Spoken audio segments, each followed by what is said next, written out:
Este estudio fue recientemente publicado en la revista Pediatric Pulmonology por la relevancia que tiene al intentar tener una caracterización de cuál es la situación que tenemos específicamente en nuestro país con este grupo poblacional expuesto a esta molécula para tratar de disminuir la carga de enfermedad, tanto morbi como mortalidad, que tienen los bebés prematuros que se infectan con este tipo de virus.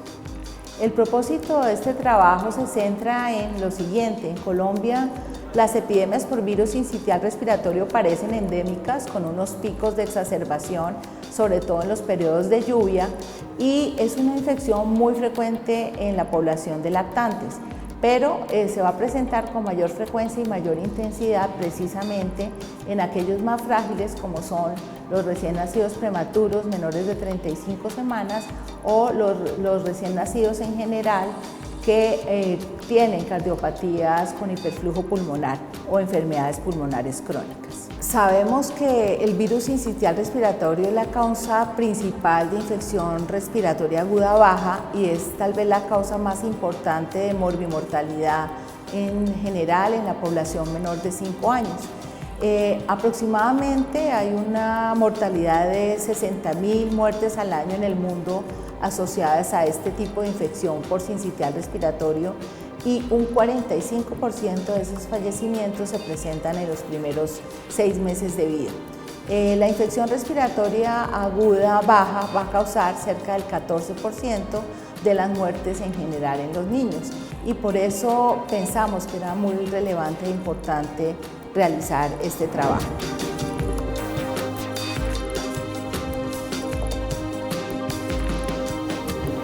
Dentro del objetivo del estudio, lo que queríamos como objetivo principal era evaluar el impacto de la inmunoprofilaxis con palivizumab en prematuros menores de 35 semanas de edad gestacional en relación con resultados adversos como pueden ser hospitalizaciones, necesidad de unidad de cuidado intensivo neonatal e incluso mortalidad. Y existen otros objetivos específicos como son conocer el tiempo que transcurría entre dosis y dosis de este anticuerpo monoclonal específico para virus sincitial respiratorio y adicionalmente determinar si existían factores asociados a la consulta por infección respiratoria aguda baja y a la hospitalización. También era importante para nosotros identificar si existían eventos adversos relacionados en general con esta inmunoprofilaxis. Dentro de las 6 instituciones participantes contamos con la participación de la Fundación Valle de Lili en Cali, con la participación en Bucaramanga de la Clínica San Luis, en Cartagena con la Clínica Crecer y en Bogotá con el Hospital Militar Central, la Clínica Salud Cop y el Centro Policlínico del Olaya. Teniendo en cuenta la participación de estos centros, teníamos la posibilidad de ubicar 3 diferentes ciudades en el país que podían tener algo de diferencia en epidemiología y revisar si esto también era algo importante dentro del estudio. La metodología consistió en un estudio prospectivo, observacional, multicéntrico de una cohorte de niños prematuros expuestos a palivizumab con un seguimiento mínimo de 6 meses. Adicionalmente, los centros tuvieron una selección de acuerdo a los programas que tenían de seguimiento de estos bebés prematuros, como es el programa de seguimiento canguro y también la experiencia que tenían en inmunoprofilaxis con palivizumab y la capacidad de investigación y estructura que la institución tenía. Dentro de los criterios de inclusión estaban los recién nacidos menores de 35 semanas de edad gestacional que recibían al menos una dosis de inmunoprofilaxis antes del egreso con palivizumab y en los que se garantizaba un seguimiento durante los primeros 6 meses de vida, obviamente en la ciudad de origen. Y dentro de los criterios de exclusión excluimos específicamente cardiopatía congénita, malformaciones de otro tipo congénitos como síndrome de Down, inmunodeficiencias primarias o secundarias y sí, obviamente los padres se negaban a la participación en este estudio. En el paso a paso en la línea del tiempo, entonces durante la estancia en la unidad de cuidado intensivo neonatal, realizábamos el reclutamiento de ese paciente, nos contactábamos con los padres, hacíamos firmar el consentimiento informado y le dábamos información sobre las infecciones respiratorias agudas, y en el momento del egreso recibían la primera dosis. Posteriormente en el seguimiento hacíamos un seguimiento telefónico mensual y contacto si el paciente tenía que acudir a urgencias por cualquier motivo. Ellos contaban con la posibilidad de tener acceso al teléfono del investigador principal, en este caso el mío, y en caso de que tuvieran alguna infección respiratoria aguda baja, se contactaba para realización de la prueba rápida para virus sincitial respiratorio en la consulta de urgencias. En el tamaño de muestra, para el cálculo de la muestra, se tomaron varias consideraciones a saber. La primera era la tasa de hospitalización relacionada con infección por virus sincitial respiratorio en los primeros 6 meses de vida, informada básicamente en la población de estudio. Como hipótesis nula, pensamos en un 10.1%. Lo segundo era la tasa de hospitalización esperada relacionada con la infección por sincitial respiratoria dentro de los 6 meses en el grupo de estudio, que era una hipótesis alternativa, calculada con 4.9%. Esto nos da un alfa de 0,05 bilateral y una potencia del 80%. Y si calculábamos que podríamos tener cerca del 10% de pérdida de la muestra, se calculó que el número definitivo debía ser de 245 sujetos de estudio.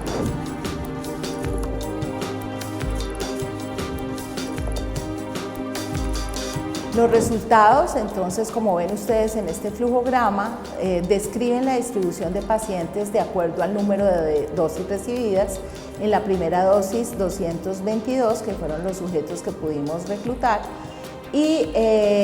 se tuvo posteriormente una pérdida de cerca de 15 pacientes por problemas administrativos, por cambio del sitio de ciudad donde vivían, y uno por fallecimiento.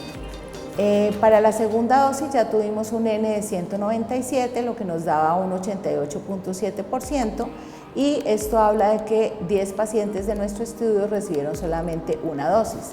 En la tercera dosis ya tuvimos una participación de 177 sujetos con un porcentaje de 79.7 que recibieron 3 dosis de inmunoprofilaxis, y esto habla de 18 pacientes que solamente recibieron 2 dosis. La cuarta dosis tuvimos ya 77 pacientes para un porcentaje de 34.7%,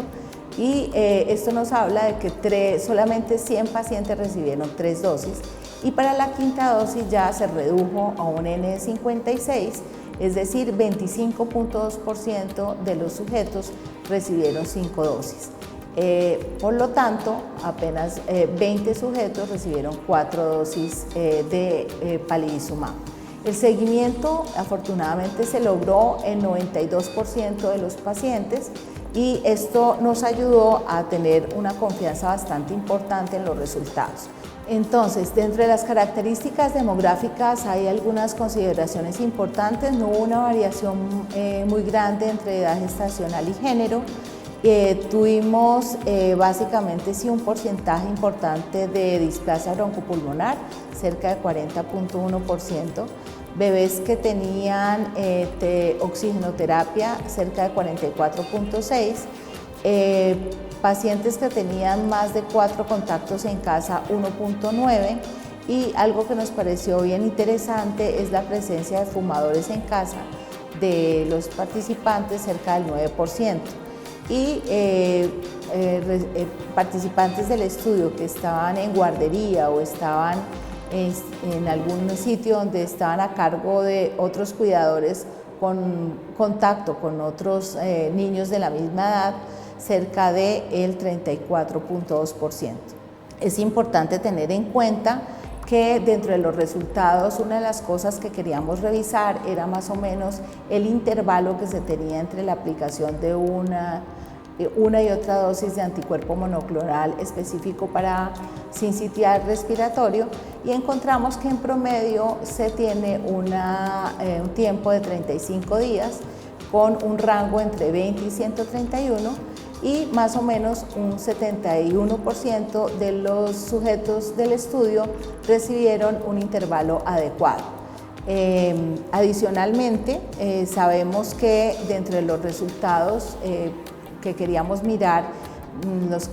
los sujetos que consultaron a urgencias fueron cerca de 28.5, 71% no tuvieron necesidad de consultar urgencia. No hubo, como les decía, una diferencia entre edad gestacional y distribución por sexo, pero sí en el análisis que tuvimos bivariado de displasia broncopulmonar, donde tuvimos cerca del 58% versus 35% para los que tenían displasia y los que no. Y la presencia de oxígeno también hizo que consultaran de una forma mucho más significativa al servicio de urgencias como tal. Y allí vimos que los que tuvieron consulta en urgencias tenían sí significativamente menor cantidad de dosis de palivizumab que los que no lo hicieron. También dentro de los resultados para infecciones respiratorias bajas encontramos que habían algunos pacientes que consultaron, como ustedes ven en la diapositiva, y requirieron hospitalización. Como ustedes ven en la diapositiva, iniciamos con un grupo de 222, se pudo hacer realmente seguimiento de 207 sujetos en los 6 meses. De esos tuvimos infección respiratoria aguda en 59, lo cual da 34.7%. De estos 54 tuvieron presencia de otro tipo de virus y 5 tuvieron presencia de virus sincitial respiratorio. De estos, 1 tuvo la posibilidad de tener manejo en casa sin requerir hospitalización y los otros sí tuvieron que ser hospitalizados, 4 de ellos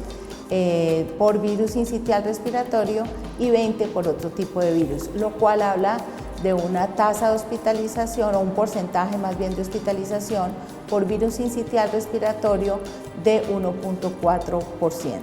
Dentro de los resultados también de la hospitalización por causa de infección respiratoria de acuerdo a variables clínicas y demográficas, como vimos, no había una diferencia en género y en sexo y sí tuvimos, como ustedes ven en la diapositiva sombreada en azul, una importancia en cuanto a hospitalización en los pacientes que tenían displasia broncopulmonar y oxigenoterapia.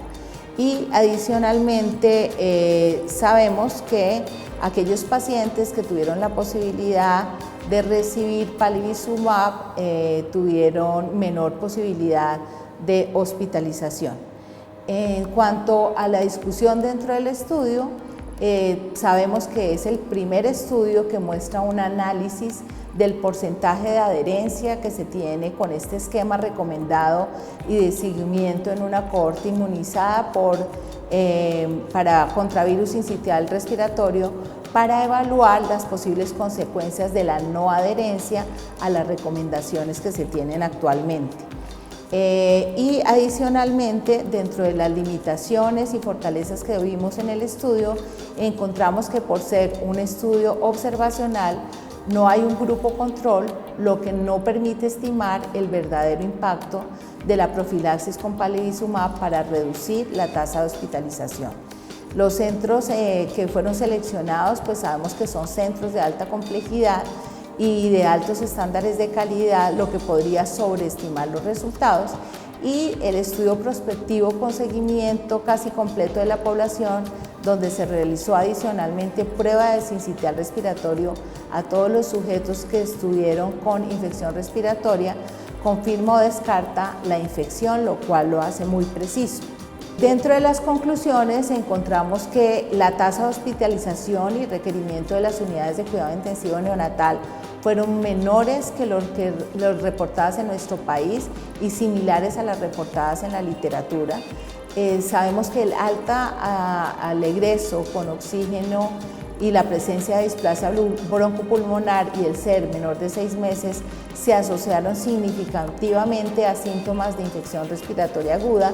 y el hecho de estar expuesto al humo de cigarrillo y tener una infección por virus sincitial respiratoria aumentaba el riesgo de hospitalización. Esto nos puede ayudar mucho en el tema de anticipación cuando estemos dando egreso a nuestros pacientes para generar nuevas pautas en conducta con los familiares, y se hace definitivamente importante modificar estos factores ambientales y el uso de inmunoprofilaxis con palivizumab, que en este entorno de la vida real parece ser eficaz en la prevención de episodios graves de infección por virus sincitial respiratorio.